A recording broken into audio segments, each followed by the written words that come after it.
It's Red Eye Radio. Gary McNamara and Eric Harley talk about everything from politics to social issues and news of the day. Whether you're up late or you're just starting your day, welcome to the show. From the Uniden America Studios, this is Red Eye Radio. All across America, we are Red Eye Radio. He is Eric Harley, and I'm Gary McNamara. Good morning. Well, let's see what it sounded like.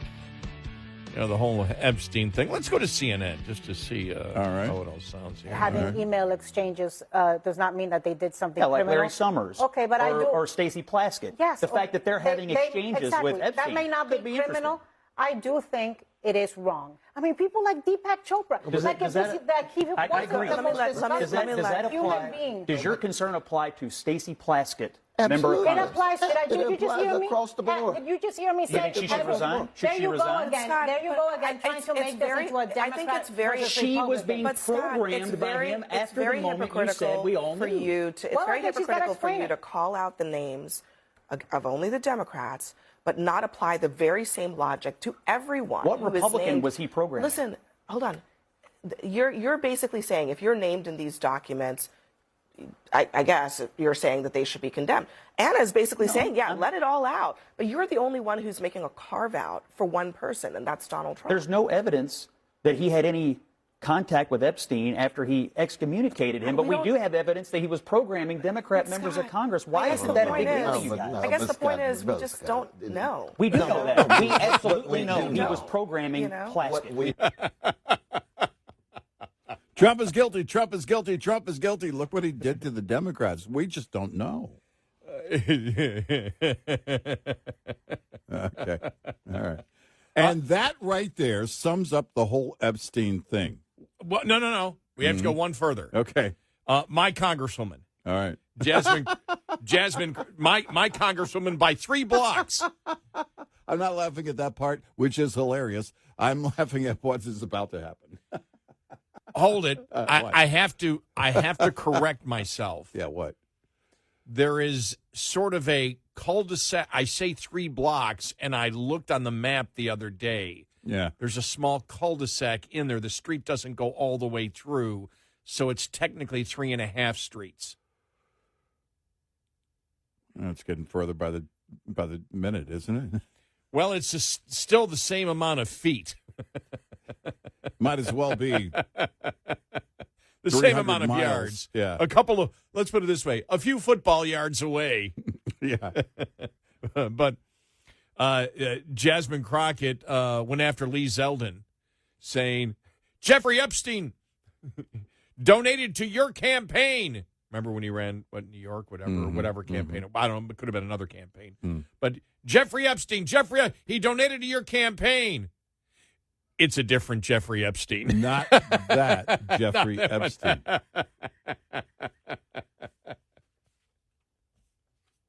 Man, if your name is Jeffrey Epstein, that's a fairly common name, too. You know? That's not like a totally, unique name. I wonder how many Jeffrey Epsteins in the world. That's a great point. Get people on their social media. You're a creep. Others, another Jeffrey Epstein goes into a restaurant or something and uses his card. Told you he wasn't dead. He was in here today and used his card. Yeah. Wasn't there an Epstein in Welcome Back, Kotter? Yeah, right? Yeah. Yeah. Yeah, there was. I can't remember which one it was, but and anybody under the age of 50 is saying, what? Welcome who? What's that? I don't know what that is. It was Juan Epstein. Juan Epstein, yes. Yeah. Okay. Yeah. Robert Hedges. Yeah. And then the whole thing where they went to censure her and kick her off one of the committees, Plaskett, that is, from the Virgin Islands, and that failed. And then you had Boebert and others, Representative Luna, going crazy because they say this was all part of a backroom deal Yeah. where the Democrats then would not go after an attempt to censure Representative Corey Mills of Florida. Okay. He had a where is it here? Had the Plaskett censure resolution succeeded, Democrats were poised to call up a resolution to censure Mills. Last month, a Florida county judge granted a restraining order against Mills, requested by an ex-girlfriend who accused him of harassing and threatening to release intimate photos of her after their breakup earlier this year. Mills has denied her accusations. And, you look at that and you say, well, that hasn't yet, a judge put a restraining order in, but that doesn't mean he's actually guilty of doing that. Right. We all know, there's no doubt Plaskett took the call. No doubt in that at all. Nobody's, she was saying, did you see what she was saying? That, what was it? I forgot what her defense was. Let me just see if I saved it here, because it was just like, what? Nah, I don't have it here. All right. I forgot what precisely she was using as her defense. He had already been arrested before that, but she was using it. But it was really, really poor. And the same thing with Jamie Raskin yesterday, attempting to defend it. And I'm like listening, going, shut up. Yeah. You see these things, and you're sitting there just an observer going, why are you digging a bigger hole here? But we'll see where this all goes. I don't think Trump has actually signed it yet, has he? I didn't see any headlines that he has. And I know that Mike Johnson was angry because he thought that that they were going to make changes in the Senate. Well, he was encouraging them to make the changes to protect victims' names and stuff. And so apparently that didn't happen. Is that why the president, I'm just wondering here, I don't know. Is that why the president hasn't signed it yet? I don't know. Here's what Johnson had to say. This was last night. Right. Here we go. Any reaction to Leader Thune seeing the bill without adding amendments or changing it? I'm deeply disappointed in this outcome. I think I've been at the state dinner. I don't know. I was just told that Chuck Schumer rushed it to the floor and put it out there preemptively. It needed amendments. I just spoke to the president about that. We'll see what happens. So do you think he may veto it? You say you spoke to the president? I'm not saying that. Is he supportive of it in its current form? We both have concerns about it, so we'll see. I was standing there with the Crown Prince. We couldn't call. Are you frustrated in the majority leader? Are you upset with the majority leader? There you go. Yeah. Yeah, the House didn't have the ability to change it, was his point in sending it over. There was a lot of questions about that. Well, why didn't they change it? And they didn't have the ability to change it, and somehow the Senate did. And they were encouraging the Senate to change that in order to protect victims. And I don't know if they both have, if Mike Johnson is leaving us basically with he and the president both have a problem with that, the fact that it wasn't changed. Well, could we see a veto? Look, it's a complete cluster that didn't have to happen. We know what Democrats did. Republicans did not have to be in this situation. Right. This was self-inflicted. Absolutely self-inflicted. Mm-hmm. Who's actually responsible for it? And we're going back to months ago with waiving the whole thing that we've got it. The Epstein files are here. We're going to release it. And there was nothing there. It was all previously released information. You did that, and you put doubt in the minds of everyone, including MAGA, that wanted it released, that you weren't being upfront about it. And I saw, who was it yesterday? I saw someone saying, MAGA needs to stick together. And, they can't keep attacking anyone. But what they're attacking each other about is actually issue-based. Right. Everything is issue-based. And what you're saying is don't care about the Epstein files, don't care about immigration, don't care about foreign policy, which is all things that they cared for, which is the reason that they supported Trump. So if you're talking about one thing, fine. When you get up to 4 or 5 things where a portion of MAGA has said, no, this is what we thought the president was going to do, even if they were wrong on that, even if the president had never, in our opinion, sent out signals like on foreign policy where they somehow believed, I don't know how, but they somehow believed that he was an isolationist. Yeah. But when you had a campaign that was running day in and day out, we're going to release the Epstein files. We're going to do it. Day one, we're going to work at it. We're going to work at it over and over and over and over again. And then you get in and you wave the binders. We've got it. We've got it. Look, Karine Jean-Pierre isn't the only one that can have a binder. We got a binder too, but our binder's going to take everybody down because we've got the Epstein files right here. And they had diddly and they had squat that they actually presented to the American people. At that point, you sow doubt in a portion of MAGA. Just like Karine Jean-Pierre's binder, you learn nothing from their binder. Yeah. And so no matter what happens here, there's going to be doubt.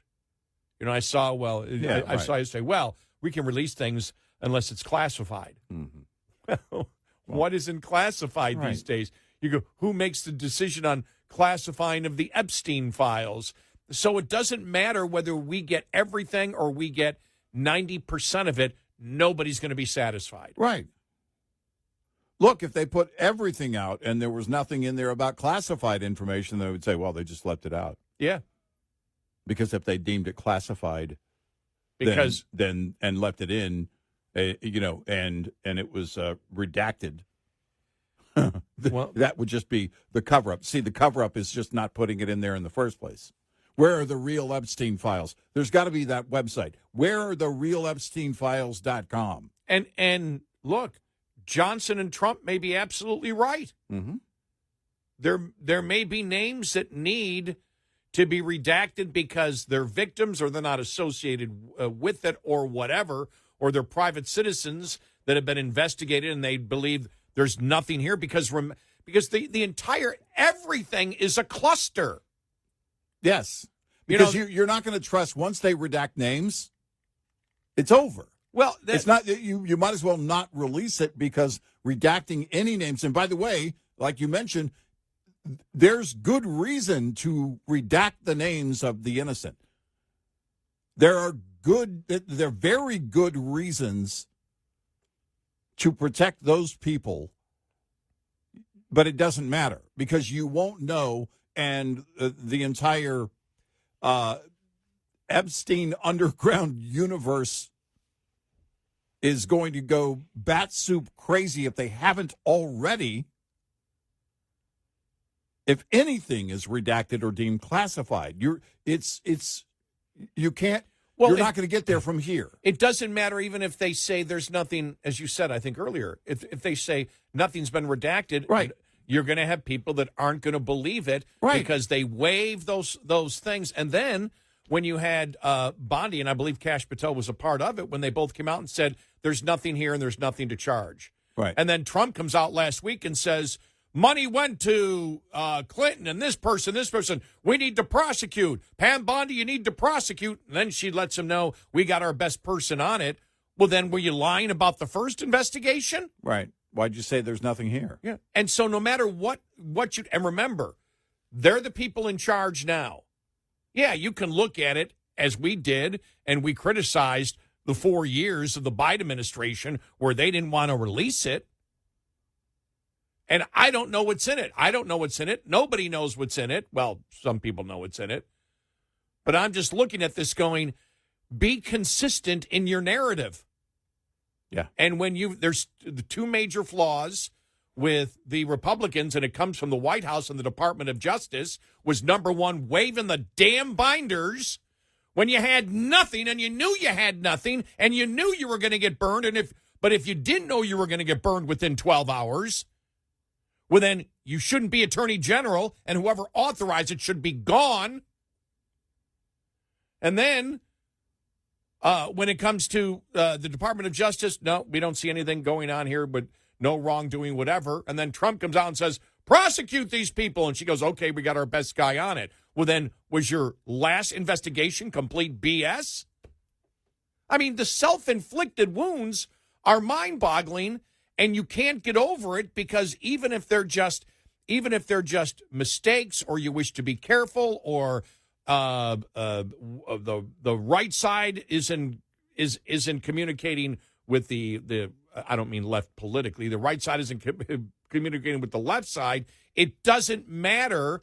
You've set enough suspicion up that why would you do these things and not have anything? What the hell is going on? There is no consistent message. You can't win it. And then Democrats, for the fact that they didn't release it for 4 years, have no leg to stand on. So everybody looks at it and says, this must be a case where everybody on both sides are guilty and they don't want to release it. This is why it's not a needle mover.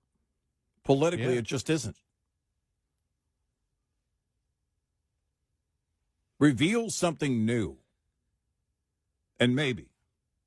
But that's something new, in order for it to be any kind of mover politically, would have to include a prosecution of someone at this point, and I don't think that's going to happen. I don't think that's going to happen in our lifetime.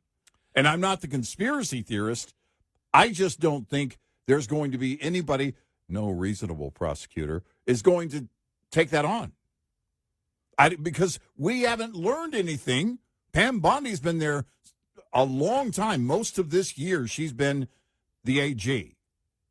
She should know if there's something actionable by now. Yeah. We are Red Eye Radio. Brought to you by Hot Shot Secret. Hi, I'm Jen Loomis, a transport safety expert at J.J. Keller. Compliance, Safety, Accountability is the FMCSA Safety, Compliance, and Enforcement Program. Its goal is to hold motor carriers and drivers accountable for highway safety. CSA does this by assessing the safety performance of motor carriers and drivers. Motor carriers are assigned a score. The carrier is then grouped with other carriers who have had a similar number of safety events. Carrier scores within the group are then ranked. Low scores are better, so carriers with the highest scores are those that are most likely to be targeted for intervention by the FMCSA. Interventions range in severity and may include warning letters, roadside, off-site, or on-site inspections, civil penalties, or operation out-of-service orders. This tip was brought to you by J.J. Keller & Associates. Visit us at jjkeller.com. Lines open for your calls. 866-90-RED-EYE on Red Eye Radio.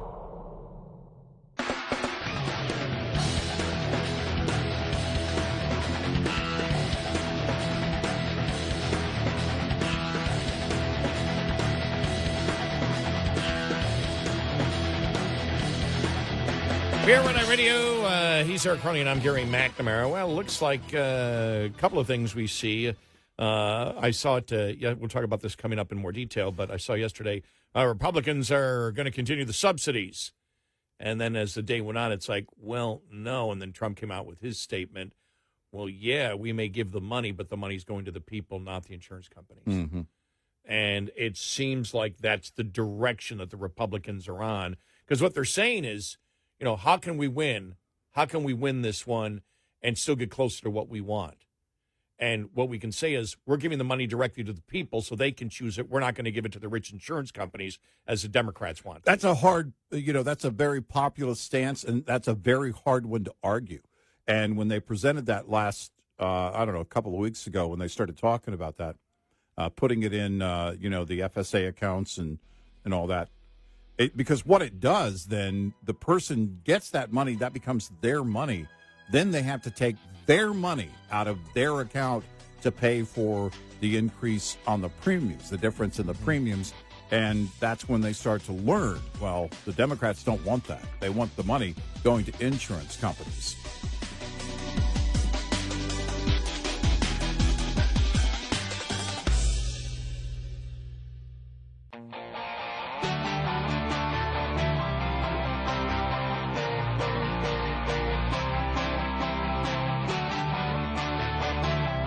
You're listening to Red Eye Radio.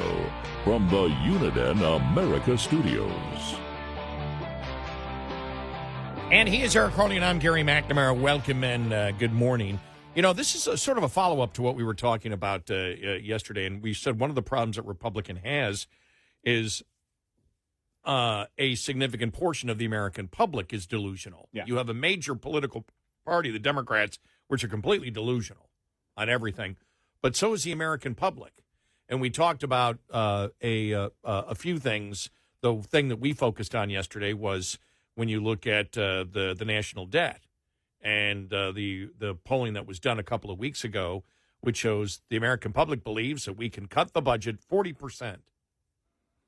Yeah. They believe that we need to cut, but the only thing that a majority of people wanted to cut, the only thing was foreign aid. Every single other item, the majority of Americans wanted more federal spending on. Mm-hmm.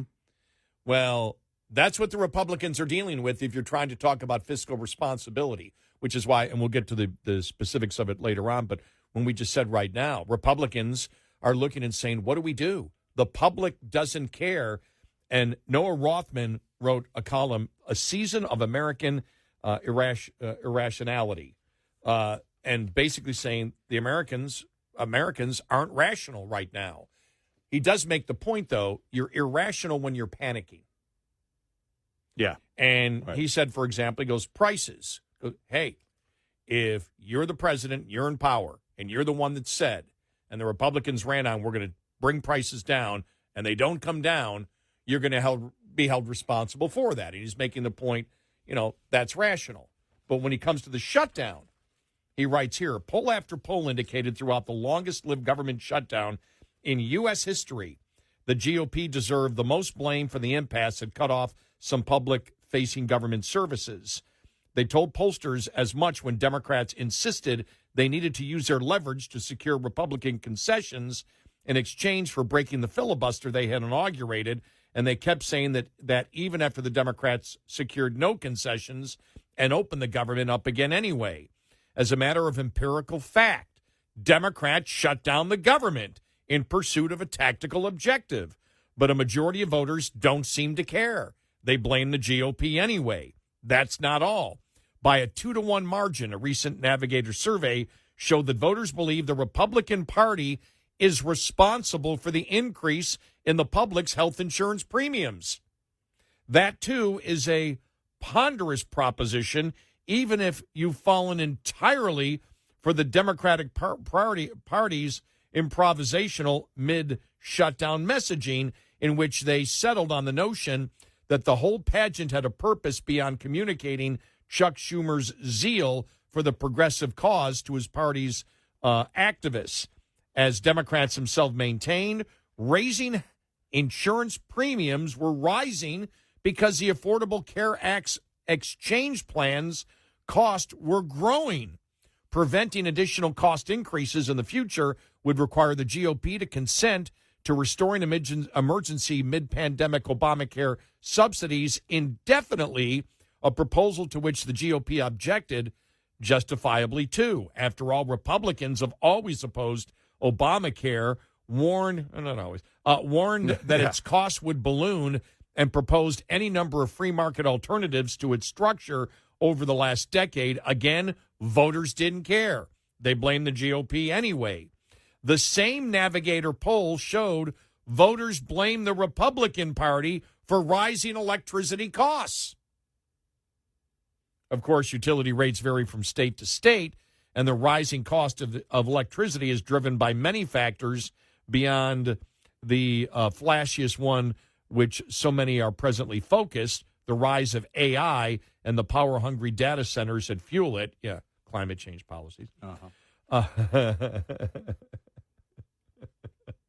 Inspired by their victories in high-cost states like Virginia and New Jersey, Democrats are talking themselves into the notion that they can harness and capitalize on the voters' irrational anger.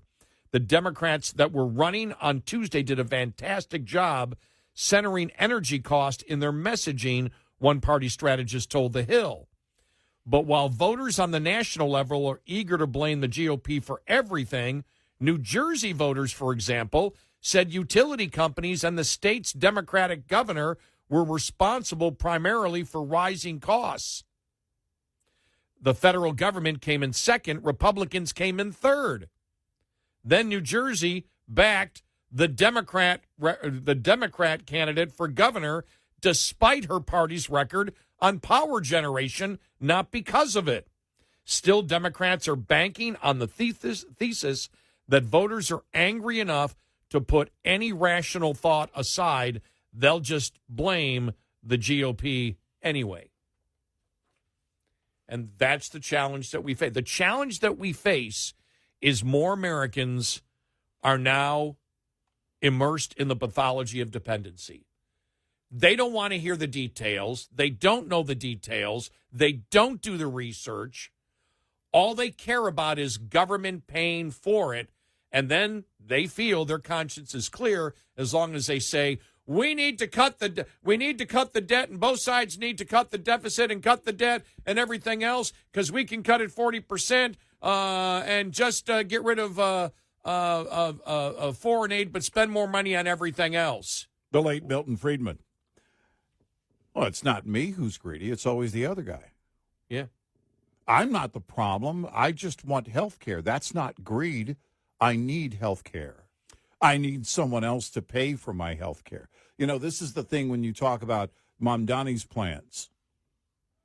We want other people to pay for your whatever it is. Yeah. We want other people to pay for your stuff and your life. And if you say it out loud like that, nothing changes.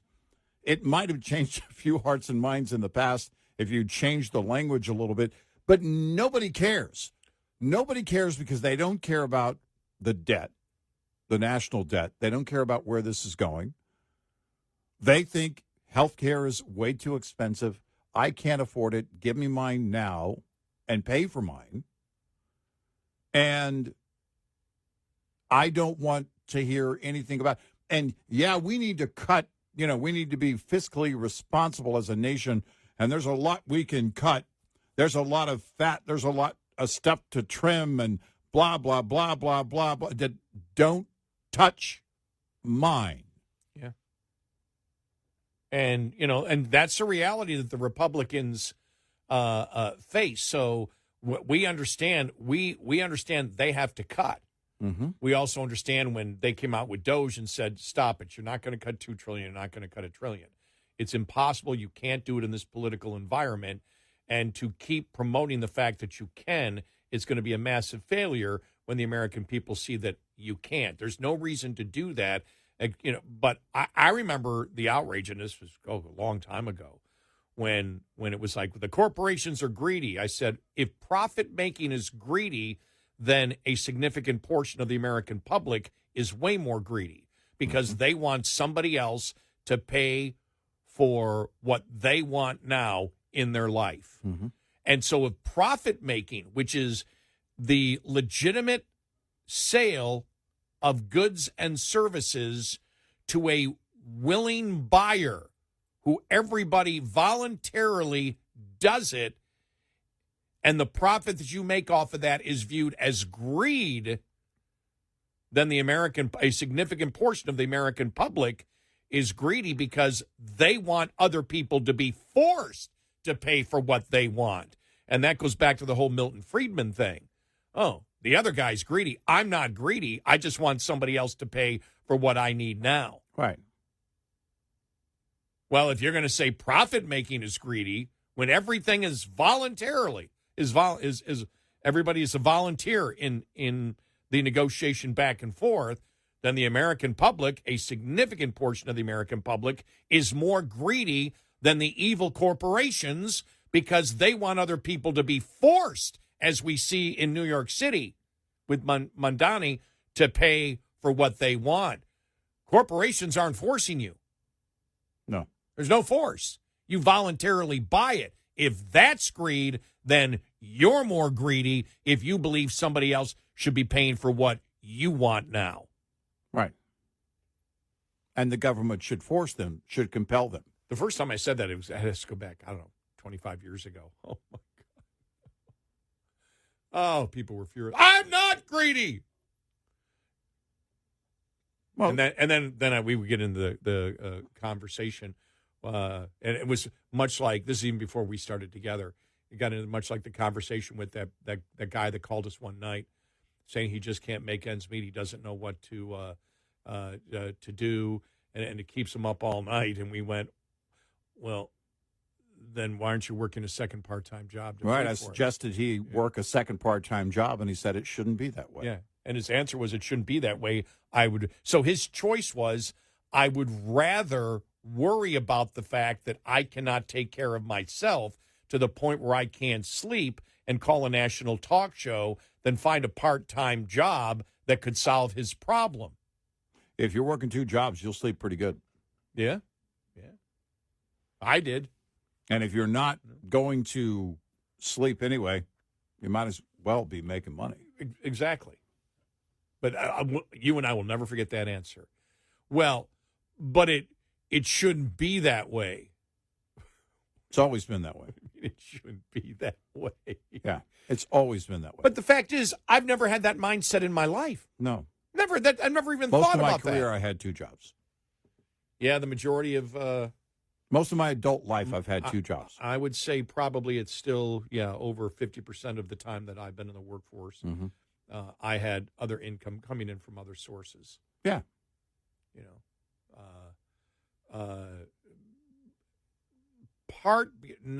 Not because I needed to pay bills immediately, but there was opportunity out there. Well, again, sometimes it was because I couldn't pay my bills, right? But other times it was like, this opportunity to make money out there. I want to do it here. Well, it's to build a more secure future, right? For the times when I can't work, I want to work every day that I can, right? And that's just the way I've always been. Right. It's the way it should be. Well, it was the way. Yeah. It was the way that my dad did it. That's why my dad did it. At one point for a few years, my father was actually working 3 jobs. Mm-hmm. And you can't do it these days. There'd probably be some kind of, I don't know, permit problems, but he also helped build the basement of the first house that he lived in.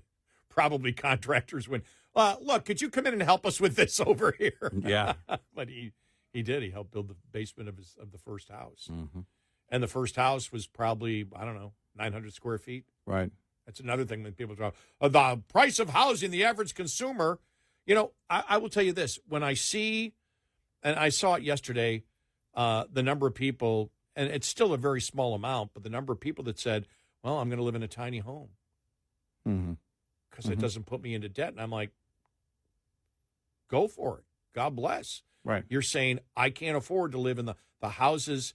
Well, and when you look at it, we were growing up, the middle class didn't live in 2,500 square foot homes. Right. Or 3,000 square foot homes. Right. They didn't do it. I can afford a larger home, but we're looking at not having the same size home we have now. Only because, again, it's more maintenance. It's more to take care of.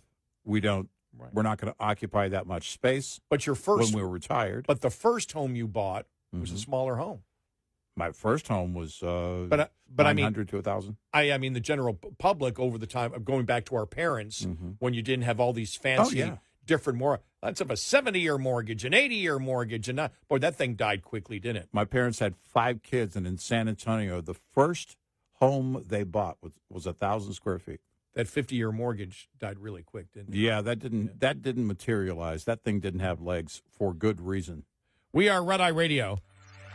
We'll be right back with more Red Eye Radio with Eric Harley and Gary McNamara.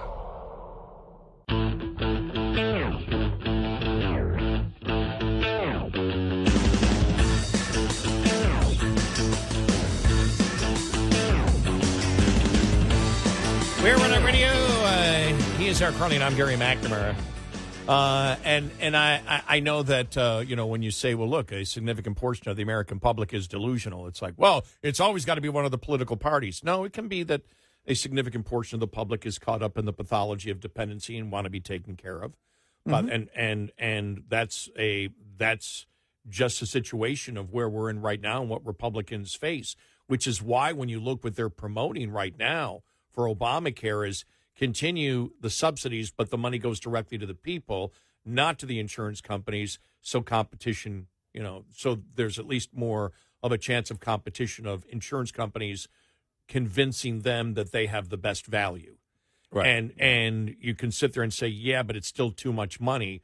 But the fact is, that's the only leverage you have to win that argument with an American public that is caught up a significant portion in the pathology of dependency. A public that claims they care about the debt in theory, but in reality, they really don't. Right.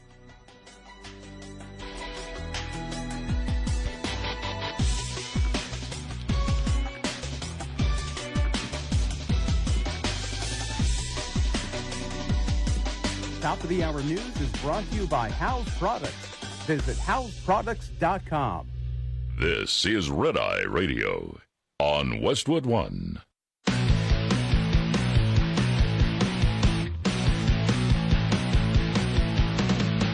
Now, it's Red Eye Radio. Gary McNamara and Eric Harley talk about everything from politics to social issues and news of the day. Whether you're up late or you're just starting your day, welcome to the show. From the Uniden America Studios, this is Red Eye Radio.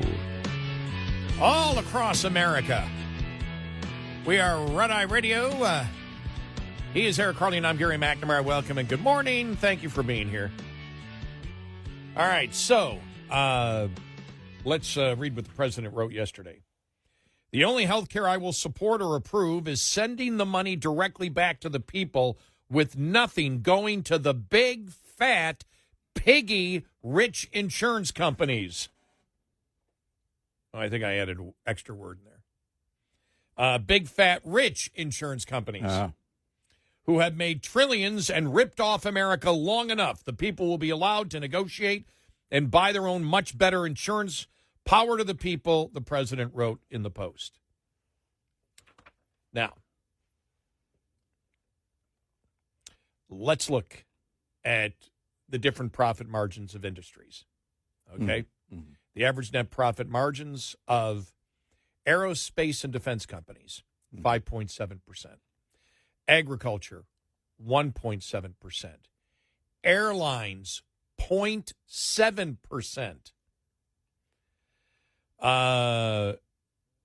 Apparel manufacturing, 3%. Apparel retail, 2.6%. Asset management, 22%. Auto manufacturers, 4.5%. Auto parts manufacturers, 1.7%. Auto and truck dealerships, 0.9%. Regional banks, 25.3%. Banks diversified, 29.9%. Beverages, non-alcoholic, 7.5%.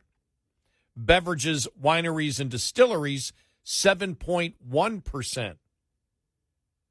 Broadcasting. Skip that one. Were they listening in the other room?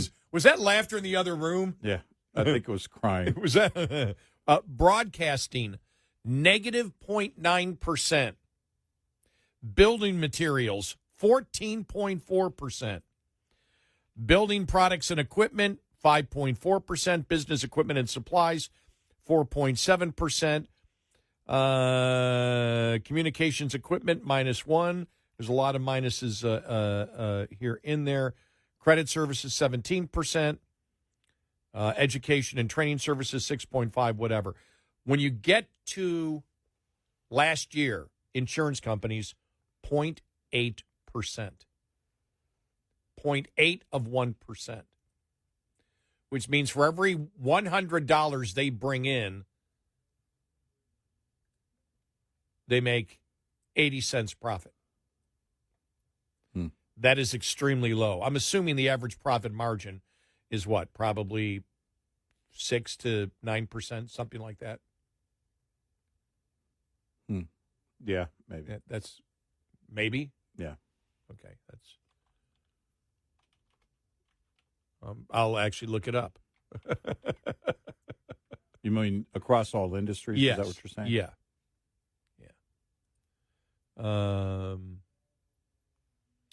The average profit margin, let me just see. The average profit margin varies significantly by industry, but a 10% net profit margin is often cited as a general benchmark for a good profit margin, while 5% is considered low and 20% is considered high.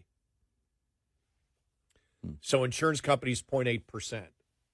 So the president is 100% wrong on that. Not his solution, but his accusation that the fault lies with insurance companies is completely and totally bogus. It relies with the politicians that created Obamacare.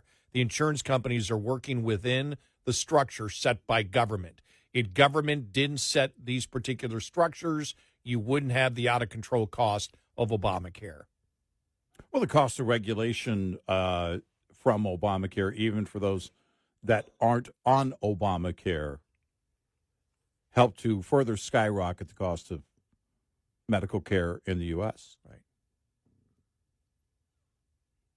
And some of that has changed over the years since implementation. But regulation, the cost of regulation, is always a massive, massive chunk of the cost. And again, that's the populist in the president. Let's blame the big bad corporations. Mm-hmm. And so I decided to look last year. What is it specifically last year? It was 2.3% the year before, dropped to 0.8% in 2024 for health insurance companies. Not insurance companies, health insurance companies last year. That's not a big profit margin at all. Mm-hmm. But his solution, he's wrong on who to blame, completely wrong on who to blame. It's the Democrats. Yeah. Not the insurance companies. No, it's the very design, the very core foundation of Obamacare that's at fault here. Yeah. And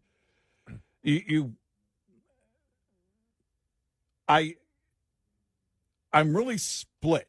I wonder, I'm curious about, because a populist argument will go very far for you, can go very far for you. And people, they shake their fists because, we've all seen it happen. It's an easy thing to do. There's a corporation, let's blame them. Big oil, big blah, blah, blah, big whatever. Big air, big pot. Yes. Big weed. Big weed. All of those, types of arguments or, rants politically can work for you in situations where there's money involved going directly to the consumer or directly to the benefit of that consumer. Now, here's where my curiosity begins. Do people look at it as, and I would love to see this, I'd love to see a survey from people who are on Obamacare now. Would you rather the money go to the insurance company and your premium not change much? Or would you rather have that money and then you decide you're going to use that to supplement the cost of the premium? Because if it becomes that extra step, there's the risk of it going a couple of different ways. Number one, well, logistically, I just don't want to have to take that extra step. I don't want to have to manage that myself. And then beyond that, well, hey, wait a minute. This money is in my FSA account. It's my money. Why am I having to pay for this? I'm still having to pay the big premium, a huge chunk of the premium out of my pocket, even though the money's gone to them from the government. It could backfire. And I don't know. Or it could be because theoretically, if you apply it, then the people who are receiving Obamacare then have their eyes open as to the cost, the increased cost of Obamacare. And when they have to go through that pain of handing out what has become their money, even though it's from the government, then they have to make that decision. It's like saving up cash to go buy something big, something huge, like a car or a house. When you have to hand that money over, there's a little bit of that pain because of what it took you to get that money, to save that money. When it becomes your money, then you don't want to let go of it. But then you start asking, well, why is the cost going up? I think this is the point of the GOP. This is what they would like to happen. But in today's environment, I don't know. The pathology of dependency also now includes, I don't want to mess with any of it. Don't move my cheese at all. Create a law that changes nothing, where I don't pay more. I don't want to have anything to deal with on my own. And I don't know which is which. I don't know how it's going to turn out. I don't know what the political response will be. Well, I mean, when I for a probably about 5 years here, I had an HSA. Did you? Because I had the. I still do. Yeah. Oh, do you still have that plan? Okay.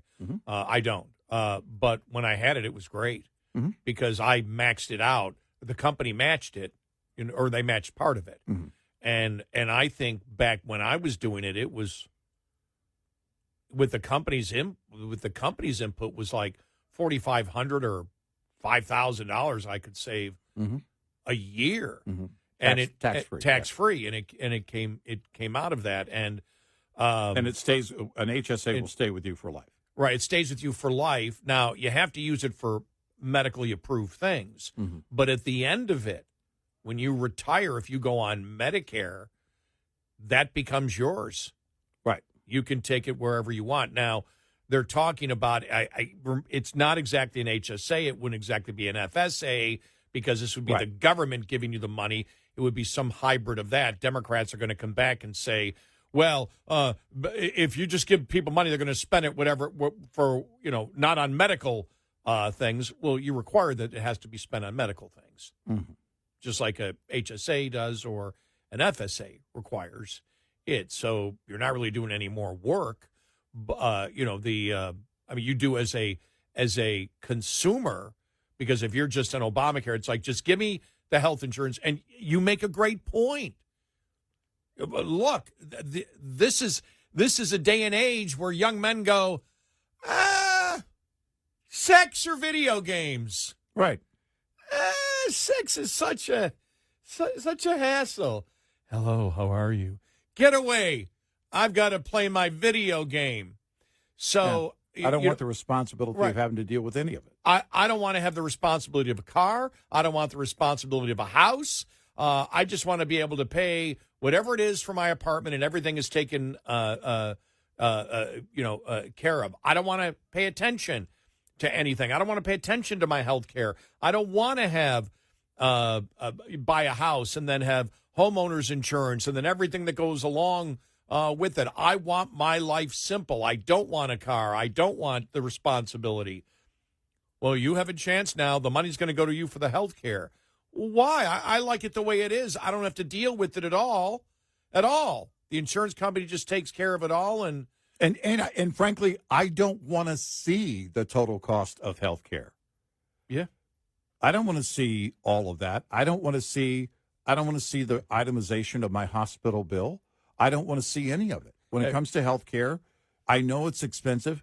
I can't do anything about it. Congress isn't doing anything about it, which gets back to the core of this, of why it's so expensive, but it doesn't matter. It is expensive. It's always going to be expensive. It's always going to increase, and I don't want to see it. I don't have to deal with the nervousness of it. Look, just give me nationalized health care. I just go to the hospital. Everything's taken care of. I never get a bill. I never see anything. I just go to the hospital, and then I come home. I would love to see the survey on that. Or I go to the doctor and I go home. I would love to see the survey on that. Quite unfortunately, I believe we won't, and we'll only know, when this whole thing pairs out between now and the end of the year. I don't know what they're going to do because you don't get this. Look, they've got to get something. They've got to do something. Something has to be done. You don't want to go into the midterm season and then healthcare costs skyrocketing, especially when some polls already show that people blame Republicans when it's not Republicans' fault. It doesn't matter that in the political arena, that's the reality in people's minds. The perception is reality. Republicans are saying they're going to give me the money and then I've got to take care of it all. I'd rather have the Democrat plan where they just take care of it all and I don't have to do anything. Well, because think about that. That's not an exaggeration, is it? Well, no, because there are some logistical concerns, right? And managing something they haven't had to manage before. You're going to have to, okay, this is the rules of this new type of account. This is how much money you're going to receive. This is the only thing you can do with this money. This is how you set up using this money to pay for this cost. All of that spells, for a lot of people, chaos in their minds that they don't want to deal with. And I'm not saying that's correct, but I'm telling you the psychology of it all may not work out. They're not.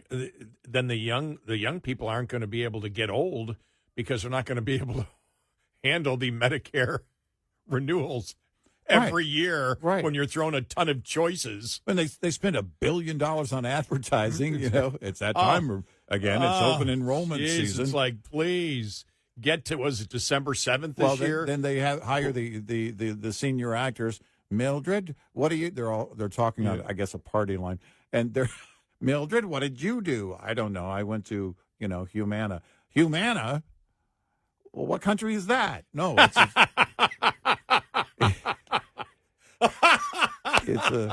a plan. But that's again.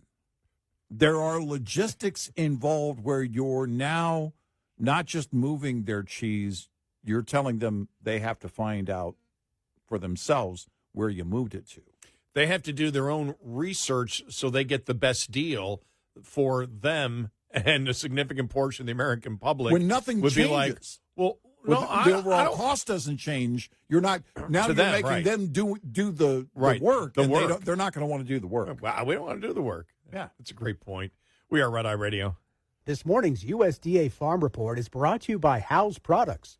Tested, trusted, guaranteed since 1920. Farm disaster assistance announcements Monday. Announcing Stage 2 of the Supplemental Disaster Relief Program. Deputy Agriculture Secretary Stephen Vaden in a virtual media call with reporters at Stage 1 of SDRP, covering calendar years 2023 and 2024, also continues. In addition, sign-ups were announced for the Milk Loss Program and On-Farm Stored Commodity Loss Program. Farm Production and Conservation Undersecretary Richard Fordyce says sign-up for all three programs begins this coming Monday, November 24th. The Milk Loss Program and On-Farm Stored Commodity Loss Program will be open through January 23rd, while SDRP Stages 1 and 2 will be open through April the 30th. Details on all disaster assistance sign-ups are available at local Farm Service Agency offices or online at fsa.usda.gov/resources/programs. Click on the link to 2023-24 disaster assistance. I'm Rod Bain reporting for the U.S. Department of Agriculture in Washington, D.C.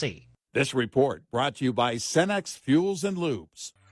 Get in touch with Red Eye Radio, toll free at 866-90-RED-EYE.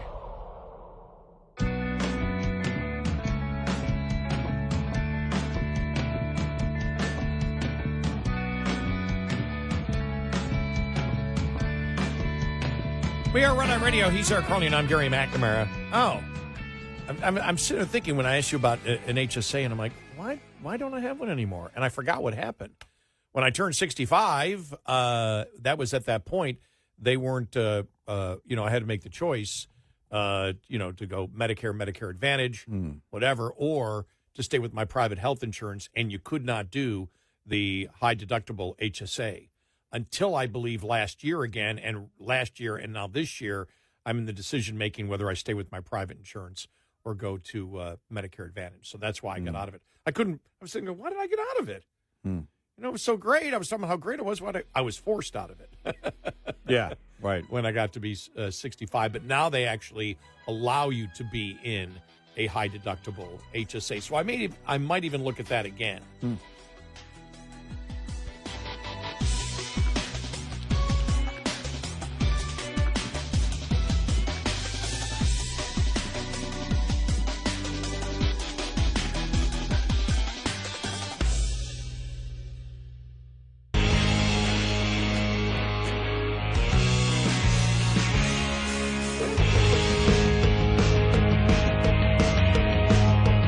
Catch Red Eye Radio live every night on the Red Eye Radio app. Available in the App Store.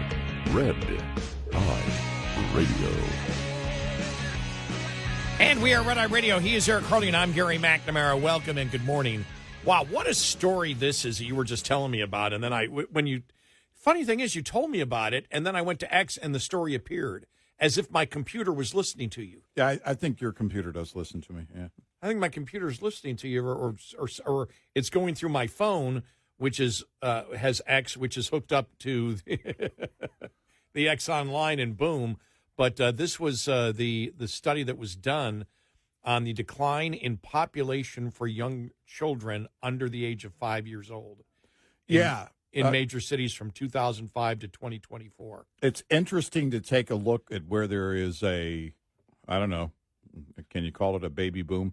Again, if it's roughly a 19-year period, 20-year period here, Austin, Texas, up 98% in that group. Again, children under 5. Orlando, Florida, up 89%. Raleigh, North Carolina, 87%. As you go down the list, you see what you could. Now, Austin is a liberal town, but if you look at the states involved, they're more conservative states, including Texas, Georgia, Florida, Tennessee. Now, Denver, Colorado is also up 39%. We can blame that on legalization. Also, Las Vegas, Nevada is up 31%. But remember, there, it's legal to have children.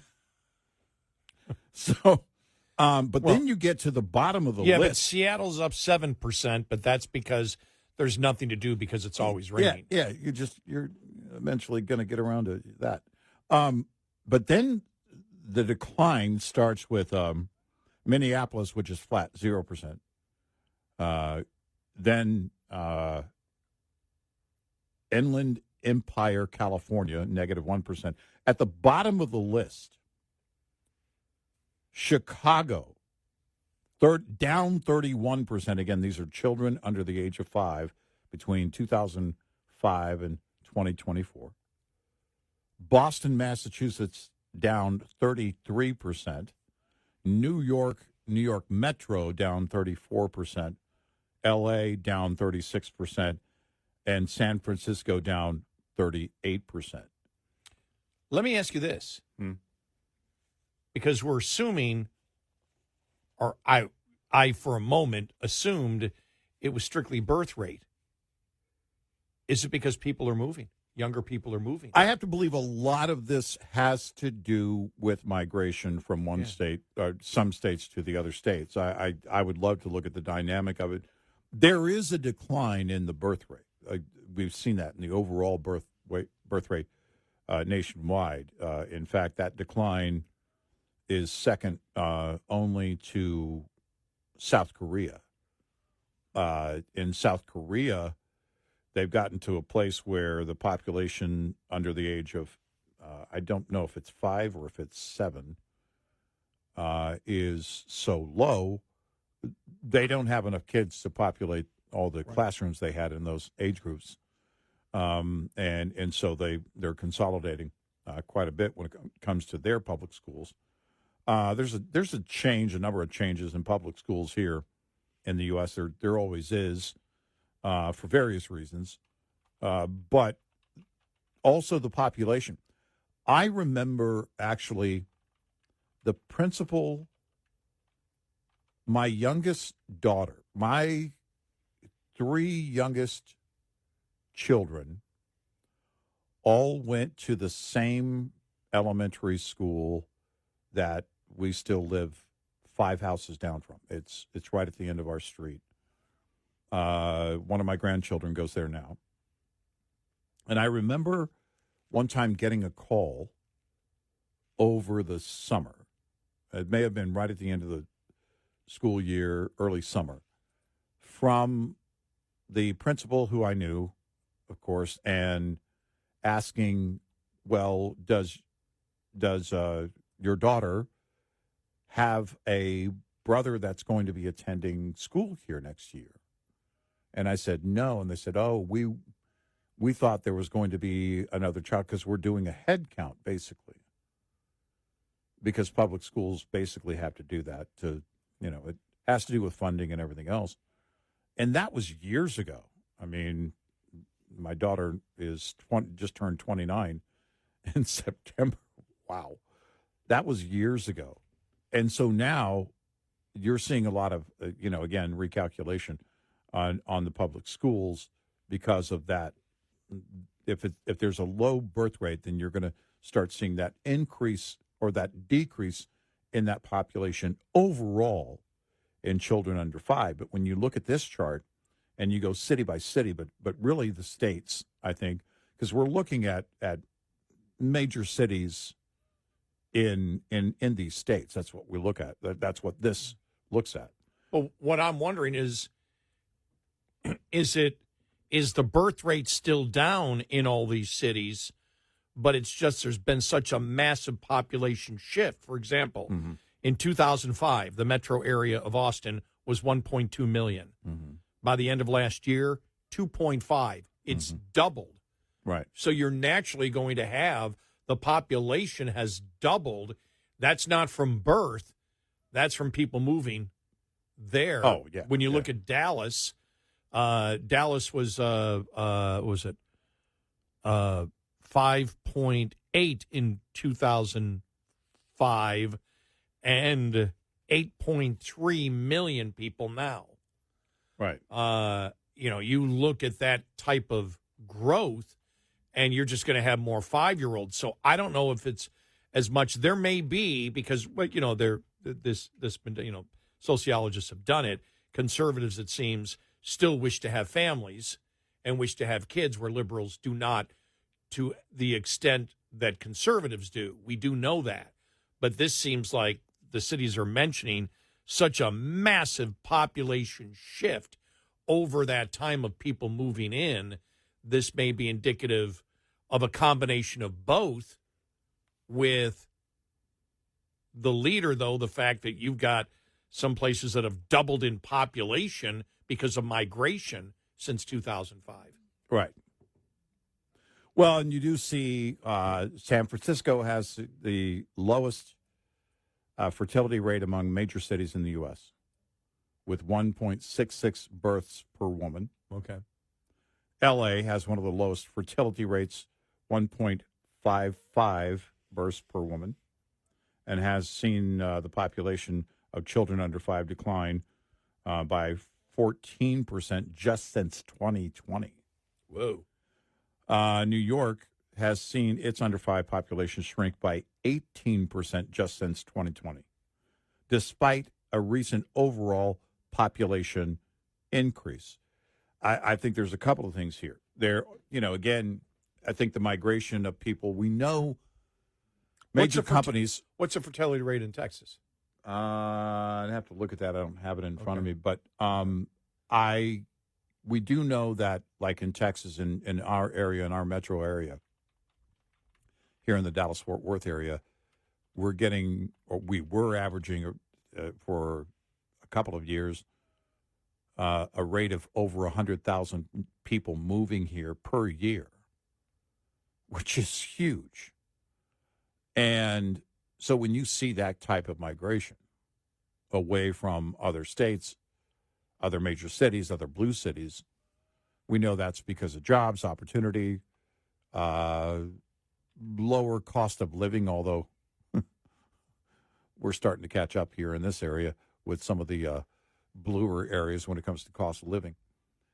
It was probably always going to get to this point. The question would be, what changes?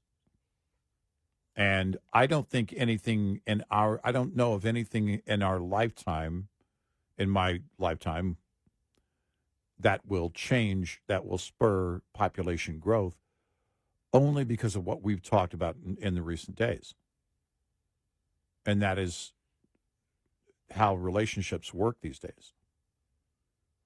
And that, what I think is a diminished instinct for survival, or diminished drive by what is that, what is the instinct of survival, is behind all of it. I don't want to procreate. I don't really care about my retirement. I don't really care about jobs or paying for anything, owning anything. And it just becomes, then at that point, you don't have a productive society. And because if you have a productive society, it's going to require more people. And I don't think we're ready.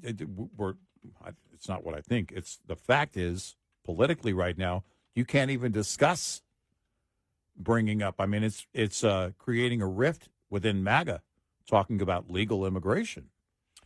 Well, when you look at it here, in order to keep the population going, you need a fertility rate of 2.1 children per woman, is what you need. There is, as of 2023, there is only 3 places that are close to that. Only, and none of them are on the mainland. And they're smaller places like Guam, Northern Mariana Islands, 2.13, Guam 2.11, but they're going down year by year. Top in the United States, now this is as of 2023, 2.0 in South Dakota. Nebraska 1.91, North Dakota 1.85, Alaska 1.83, Louisiana 1.83, Iowa 1.81, Texas 1.81. So no, there isn't any state that is actually keeping up with replacing the population. Right.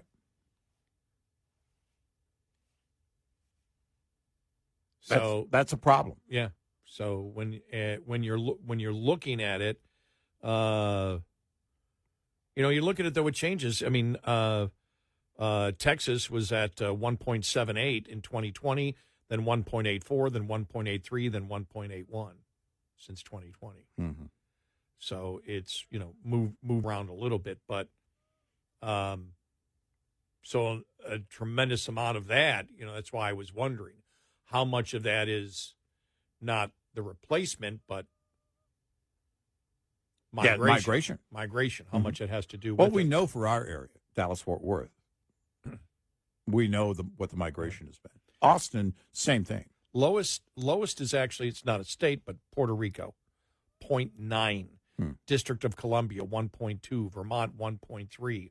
Oregon, 1.3. Rhode Island, 1.3. New Hampshire, 1.3. Virgin Islands, 1.4.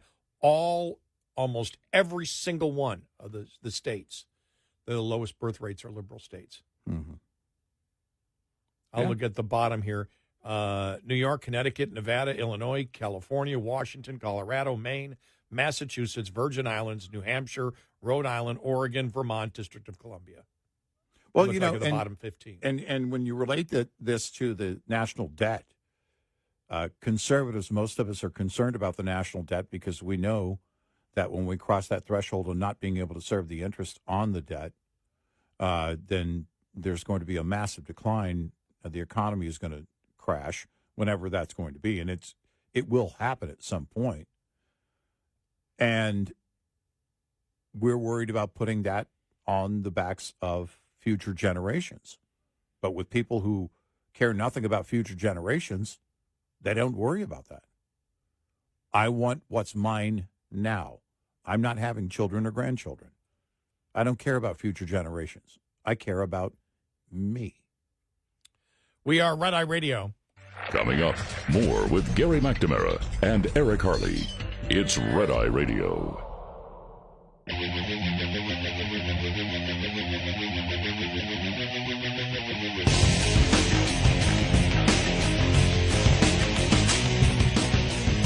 We're Red Eye Radio. He's Eric Harley, and I'm Gary McNamara. I cannot make the Jasmine Crockett mistake, like she accused Lee Zeldin of taking money from Jeffrey Epstein, and it was a different Jeffrey Epstein. Yeah.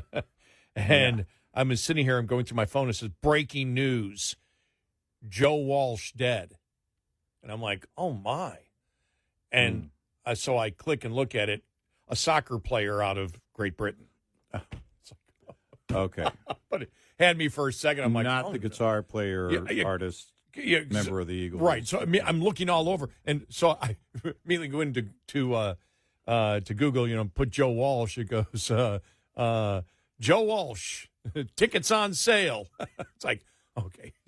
Yeah, I did read somewhere where he's doing a solo tour thing. Yeah. Yeah. So everything is okay with with all the condolences and everything to the other Joe Walsh, but that just had you thinking, of course. Yeah. The Joe Walsh of the Eagles. You would think that would blow up, and it's like, why isn't this blowing up except on the Daily Mail UK? Right. It's a different one. Right.